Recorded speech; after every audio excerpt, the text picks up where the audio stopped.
यह आदमी निस्संदेह एक प्रतिभाशाली व्यक्ति है। साधारण सामग्रियों से उसने एक स्वचालित मछली पकड़ने वाला उपकरण बनाया।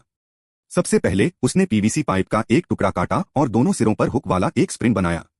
प्लायर की मदद से उसने स्प्रिंग के दोनों सिरों पर लगे हुक काट दिए। फिर उसने पीवीसी पाइप को गर्म करने के लिए टॉर्च का इस्तेमाल किया। नरम होने के बाद उसने स्प्रिंग को अंदर जड़ दिया और उस जगह को रस्सी से कसकर लपेट दिया और अतिरिक्त मजबूती के लिए मजबूत गोंद लगा दिया।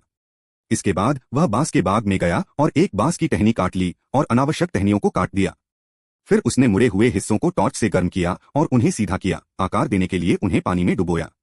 इस प्रक्रिया को तब तक दोहराया जब तक कि बांस पूरी तरह से सीधा न हो जाए और उसे वांछित परिणाम प्राप्त हुआ। इसके बाद उसने बांस को स्प्रिंग में डाला, उसे रस्सी से बांधा और मजबूती के लिए मजबूत गोंद लगाया। फिर उसे लोहे के तार का एक टुकड़ा मिला जो मजबूत गोंद और रस्सी की मदद से 3 मार्गदर्शक लूपों में जड़ा हुआ था। उसने इन लूपों को पीवीसी पाइप पर लगा दिया। अगला चरण परियोजना की कुंजी था। प्लायर्स की मदद से उसने लोहे के तार के एक टुकड़े को आकार का एक सहायक उपकरण बनाया।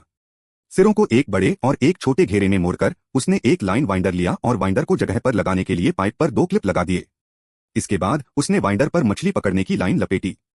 फिर पहले गाइड लूप में एक डोरी पिरोई, आकार के सहायक उपकरण को दूसरे गाइड लूप में डाला, डोरी को सहायक उपकरण से बांधा और रॉड को 90 डिग्री के कोण पर मोड़ा। अब सब कुछ साफ हो गया था। आकार के सहायक उपकरण का सही कोण गाइड लूप में बिल्कुल फिट हो गया, जिससे रॉड 90 डिग्री की स्थिति में स्थिर हो गई। उसने डोरी को एडजस्ट किया और उसे लंबाई में काट दिया।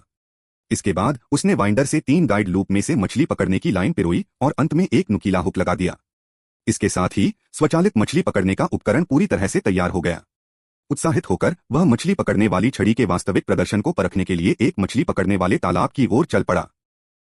आप देख सकते थे कि मछली कांटे को काट रही है और छड़, जो शुरू में 90 डिग्री के कोण पर थी, अपने आप ऊपर की ओर झुक गई। तो आपको उसकी रचनात्मकता कैसी लगी? 10 में से आप उसे कितने अंक देंगे?